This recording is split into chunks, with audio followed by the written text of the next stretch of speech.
Chapter 1. Luckì. He was the underdog. He was the man. He became the legend.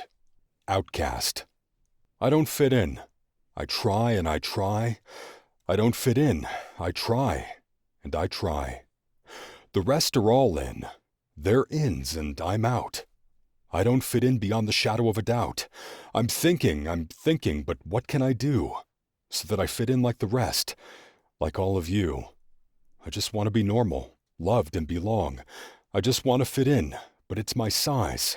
I'm just wrong. I don't fit in. Maybe it's my socks. No, I'm done. Since I don't fit in, I'll just think outside the box. Luckì Prince Cunningbur had spent most of his life standing just outside the lines, watching the world fit together in ways he never could. He had tried to blend in, tried to be what people expected, but no matter how much effort he put in, something always made him different.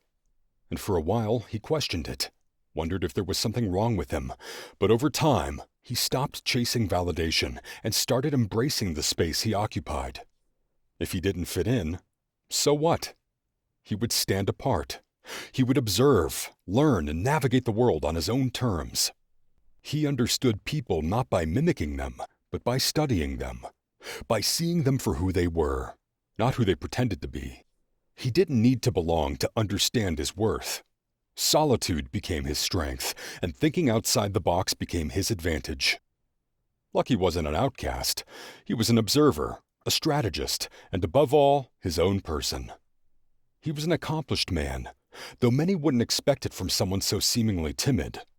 Hailing from a small town in Texas, he recognized just how fortunate he was to be present at Jade's event, let alone to be the director of plans for it. Quite lucky, actually. Luckì Prince Cunningbur was a professional scholar type, a man of quirky talents and an uncanny knack for marketing. The only reason he was involved in Jade's gala in the first place. He also happened to be handsomely charming in a mischievous way, reminiscent of an Idris Elba or Johnny Depp, carrying an absent-minded of what people thought of him kind of attitude. His confidence came from his father, Paul Cunningbur, a New Yorker who once aspired to be a fashion model. People liked Paul. He was well-mannered, highly traditional, and a connoisseur of proverbial chivalry. His charm set him apart. Lucky's mother, Daisy, was a real feminine, full-figured Southern belle. She loved kids and taught arts and crafts to middle schoolers for a living. She and Paul met at an automobile trade show while she was attending a small private college in the area, long before Luckì and his siblings came into the picture. Paul, a salesman at the auto show, was a decade older than Daisy, and they had vastly different upbringings, yet their chemistry was undeniable. She was barely 18 when they met, but they fell in love quickly, like any young couple would in the 1960s. They moved in together and built a moderate-sized home where they planned to start their family. 3 children later, Paul Jr., Davido, and the youngest, Luckì Prince Cunningbur. The Cunningburs raised their family in Midland, Texas, a big little town. Luckì, often referred to as LP, or Prince by his family, never thought of himself a popular individual, nor did he dream to be some form of famed royalty.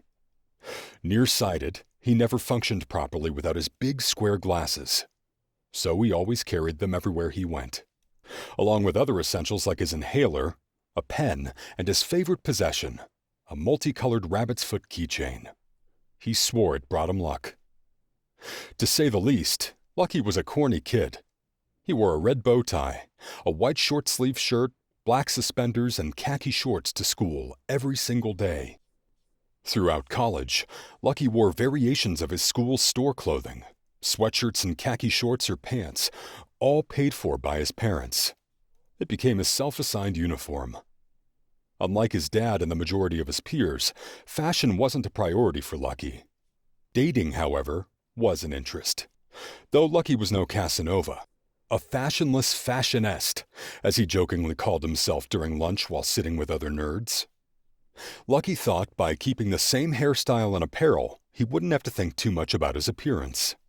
His hair was always combed over, gelled at the top, parted to the right, and neatly trimmed on the sides. A slick look as he liked to call it. One less step to take care of, he often thought. Knowing what to wear and how to style his hair each day meant one less thing to stress about. He saved time this way. Meanwhile, dedicating himself fully to his studies and work eventually. Luckì believed that being efficient with his time would allow him to focus on greater pursuits, ones that could make a real impact on his life and those around him. His short-term goal? To unify a business-to-business, B2B, marketing strategy for clients with similar products in different but comparable regions across the world. He sought to become a marketing powerhouse once he graduated university. Until then, it was one class at a time. In his mind, his success was directly linked to his lucky charm. Today, it was marketing class. Luckì, raising his hand, lucky charm attached, asked, "Professor, what can you tell us about search engine optimization and how it can help in marketing?" Professor Higgins adjusts his glasses dramatically and responds facetiously. SEO! The mystical art of convincing Google that your website isn't trash." The class chuckles. Professor Higgins continued while leaning forward on his podium. "Listen, back in my day, marketing was simple. You wanted attention? You yelled louder than the next guy. Now, you have to seduce the internet. And trust me, the internet is picky. Like, I only eat organic kale and read 5-star Yelp reviews picky." The class laughs again. Luckì grins as he responds. "So you're saying we have to make Google fall in love with us?" Professor Higgins dramatically sighs, then replies with confidence. Exactly, Mr. Cunningbur. Google's like a high-maintenance date. If your website loads too slow, ghosted. If your keywords are all over the place, friend-zoned. If your content is outdated, blocked for life." The class erupts in laughter. Luckì, nodding, scribbling notes, snorts then chuckles before he followed up. "Okay, so what's the secret to making Google swipe right?" Professor Higgins, grinning. "Quality content, young grasshopper. YKM. Your keywords matter. But if you overstuff them, Google will treat you like an overeager X. You need backlinks, fast-loading pages, and engagement. Make people stay on your site. The longer they linger, the more Google thinks you're interesting." Luckì, chuckling. "So it's kind of like dating?" At this point, Luckì knew nothing about dating, but he was getting it. Professor Higgins pointing at Luckì. "Exactly. SEO and relationships have one rule in common. Be interesting, be valuable, and for the love of everything, don't be spammy." The class laughed, and Luckì jots down notes, now realizing business school is way more entertaining than he expected. And not for nothing, but Luckì was an introvert, yet he was an incredibly happy introvert. He was becoming a good man. Throughout college, he mastered search engine optimization tactics, web design, network marketing, and other high-level advertising and marketing skills. He took his knowledge and education and built a thriving career in social marketing, media, event planning, and technical networks. His long-term goal? To create networking platforms where people could engage with others in a unique and culturally inspirational way. Post-college, he landed a job at Wilhelmina and Rogers Company, a world-renowned event planning firm based out of Las Vegas. His work at the firm quickly earned him recognition from leaders, managers, and top executives. Although Luckì wasn't particularly social in his personal life, he excelled in business, networking, and marketing. His skills and strong work ethic set him apart from competitors, just as his father Paul's charm had helped him in his sales career. Over time, Lucky's popularity within the industry grew as the company expanded. Its clientele grew to include high-end Hollywood entertainers, professional athletes, and corporate elites including and not limited to major banks and Fortune 500 organizations. The opportunities for advancement also grew. Banquets became a regular service of the firm's operations, catering to their most prestigious clients. With continued success, the firm needed more leaders to feature. They sought out promising agents to promote. Luckì sought to be one of those agents. Unbeknownst to Luckì, He was already on the radar for the promotion. Wilhelmina and Rogers' company had a reputation for more than just event planning. They were experts in branding and marketing, known for their ability to craft fantasy-like experiences for clients. The firm's success could be traced back to its owner, Saul Rogers, whose childhood background included performing in a world-class circus. Under his leadership, the firm became synonymous with extravagant events featuring live wild animals, star-studded acts, and high-profile hosts from Bollywood, Hollywood, and New York City.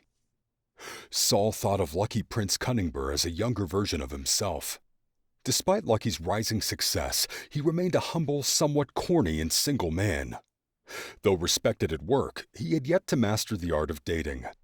Still, he was somewhat of a goody-two-shoes, always staying out of trouble, woking on himself. His father Paul would often joke, "Luckily for Lucky, he has the charm of a Cunningbur hidden somewhere in his blood." Paul Cunningbur sits in his recliner, sipping whiskey, while Lucky, his mom Daisy, his brothers Davido and Paul Jr., and his best friend Tyrone gather around the living room in the Cunningbur family home. The conversation starts light, but soon Paul gets that familiar smirk, the kind that means he's about to humiliate his son in front of everyone. Paul Cunningbur leaning back, chuckling, and says to everyone there, "Y'all, I don't think I've ever seen someone fumble so bad at asking a girl out like this boy right here did." Lucky groaned. "Oh no, we're not doing this tonight." Tyrone there prompts up and readies himself, grinning and rubbing his hands together. "Oh, yes we are. I've been waiting to hear this tale of time now." Daisy, Lucky's mom, stood by sipping her tea, smirking. "I already know where this is going. Poor baby." Paul Jr., laughing. "Wait, hold up. It's the time he tried to ask that girl to the dance." Davido, shaking his head, already cackling. "Oh, Lord, not the note," he said. The whole room bursts into laughter while Lucky slides further into the couch, praying for the earth to swallow him whole. Paul, grinning like he just hit the jackpot, he begins to say, "Let me set the scene.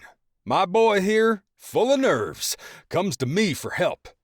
"Dad, I need to ask this girl to the dance, but I don't know what to say." So, being the great father that I am, I say, "Son, it's simple.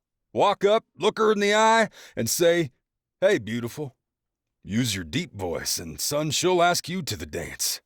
Lucky goes all emotionally, trying to hold back together. "Dad, be serious." "Okay, son," I said back to him. "Like I said, son, it's simple. Walk up, look her in the eye, and say with a half smile, 'Hey, beautiful, want to go to the dance with me?' That's it. Smooth. Easy." Tyrone, grinning. "Oh, I know that ain't what happened." Paul, pointing at Lucky. "Hell no, it ain't. This boy walked up to her, opened his mouth, and nothing came out. I mean, nothing. Just stood there blinking like Windows 98 trying to load." The room explodes into laughter again. Paul Jr. wiping tears, wailing laughter.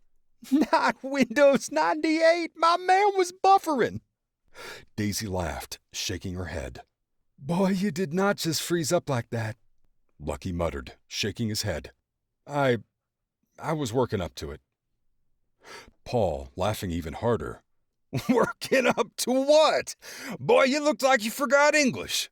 The poor girl just stood there waiting. Bless her heart. Like, you okay? And what does my genius son do?" he asked. Davido, gasping, barely breathing from laughing so hard at this point. "He pulled out a damn note." Everyone screams with laughter. Tyrone began a dramatic reenactment. "Bro really hit her with a formal document like it was a damn eviction notice." Paul Jr. mocking Lucky. "Miss Jackson, please review the attached request and check yes or no at your earliest convenience." Daisy had to put down her tea before she spilled it from laughing so hard. After all, she adored her children. This was too funny. Paul continued with tears in his eyes. "And he didn't even hand it to her.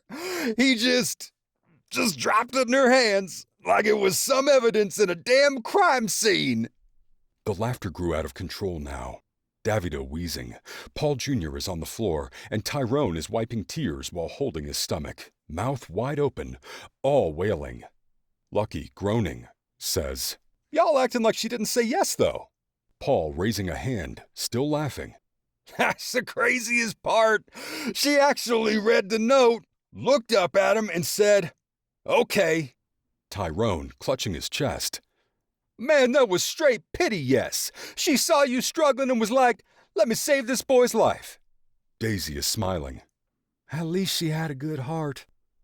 Knowing her son thought it was his rabbit's foot that got him that yes. Davido, wiping his face. Luckì, bro, if that's how you ask someone to a dance, how would you propose? Just pull out a folded piece of paper and drop it in her lap? What about the ring? Davido belted out. Paul Jr. mocking Lucky's voice. If you could sign here to confirm, that'd be great. Everyone erupts in laughter again, while Luckì shakes his head, but now even he's grinning. Luckì smirking, crossing his arms. Yeah, laugh it up. But y'all see the important part, right? Paul wiping his eyes. What's that? Luckì grinning. I got the date and got lucky. What do you mean you got lucky? Daisy asked. A kiss, Mom. I got the kiss, Luckì replied hastily, simultaneously clutching the same rabbit's foot he had the day he had asked the girl to the dance. Daisy shook her head, laughing inwardly at her son's excitement.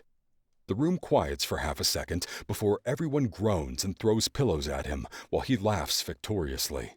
They knew that story, but they didn't know that Luckì was presumptuously great to her, as a date and a friend. He was great to everyone, always listening for how others felt, always caring thoughtfully. Although he was introverted, he treated people with love. His genuineness made him special. Paul knew Luckì was a special kid. In fact, they named him Luckì because he had a 1 in a million chance of living.